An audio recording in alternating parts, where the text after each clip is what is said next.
So, not too long ago, a couple days ago, I read a book called The Alchemist by Paulo Coelho, and I really enjoyed it, and it kind of just put me into a whole wave of everything. And so, what I usually do when I read things like that, when I have anything, I write down, I write a lot. Um, and so, what I'm doing that's different this time is sharing it by writing with you. Um, yeah, so let's get started. The Alchemist by Paulo Coelho. At exactly 12 o'clock, I finished one of the greatest and most informative books I've ever read. I learned that I wanted to be an alchemist. Not too long ago, one of my teachers mentioned a book that outlines in detail how to become a magician. The meaning, symbols, and circles necessary to create something from anything. The words made me drunk. All I could envision was a dark magic that would possess me, a soul that could and would master this power to materialize material things in order to prove my success, to prove I wasn't wrong. So I put the book down. It scared me. I didn't know I possessed that darkness of power.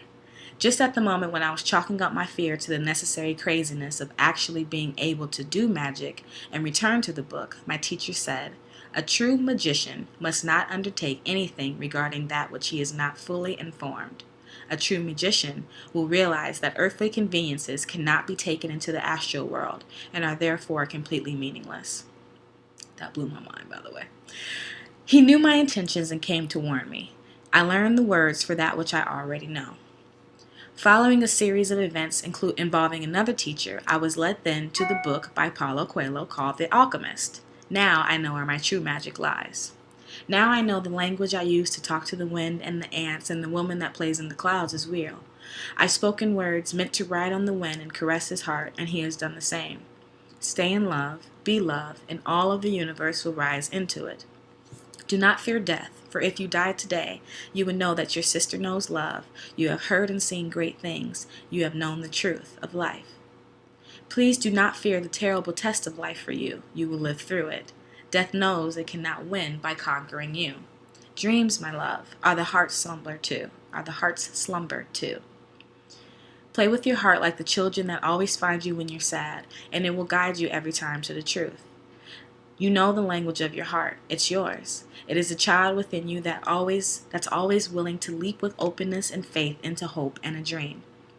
Not for knowing where they'll end up, but for understanding and not questioning that the experience is bound to lead me somewhere.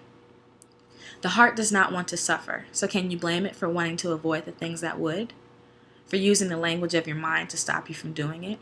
Stop you from crossing that road for the simple purpose of seeing what's on the other side? I am afraid.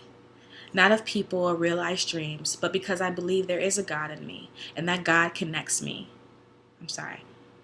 Not for people or realized dreams, but because I believe there is God in me, and that God connects me to all. It flows through all. I'm afraid to the point of no return, of learning how to turn lead into gold, but being knocked back to reality just as I see the change. Even writing that, though, I realize the lie. I am not afraid. I am unsure. Because after all, this vast, golden, and loving unknown was shown to me by willow trees, ladybugs, hurricanes, and crows.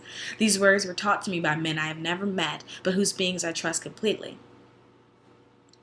The truth is so simple, my mind tells me it can't be real. The language of man tells me that simple is dangerous, divine is treason, and love is human. But I speak several languages of existence, and I have a hunger to live within the soul of God, not the mind of man. Reality is false. The tingle in my body is real. The sun shining for the exchange of a lesson is real. The experiences, music, people, and art I have are real. Me striving for the truth within myself every moment is what's real. It's the greatest challenge of our lives, learning not to be unsure, and trusting that we have everything we need to turn our lives into gold. I've only just crossed the river myself. Now, the real work begins. So, as you can see, I was feeling it quite a bit, and it just really helped me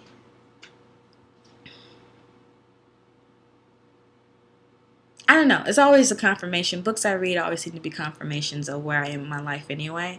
And so it was nice just to hear that in a story. It's always nice to know that everything you're thinking's already been thought before. And so to learn from that. And I was digging it. So if you feel the same, if you haven't read it, check it out. It was really short. It was only like 88 pages. I finished it in a couple hours. Let me know what you think. Let me know.